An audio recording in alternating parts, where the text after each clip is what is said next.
దేవుని ఘనమైన నామమునకు మహిమ కలుగును గాక. లూకా సువార్త 3వ అధ్యాయం 22వ వచనం ఈ విధంగా వ్రాయబడి ఉంది. అప్పుడు నీవు నా ప్రియకుమారుడు, నీ యందు నేను ఆనందించుచున్నానని ఒక శబ్దము ఆకాశం నుండి వచ్చును.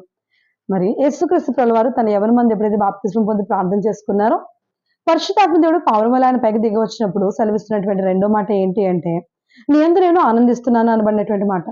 తండ్రి అయినటువంటి దేవుడు తన కుమారుడైనటువంటి క్రీస్తుని బట్టి ఆయన ఆనందిస్తున్నాను అనబడినటువంటి మాట అక్కడ రాయబడి ఉంది.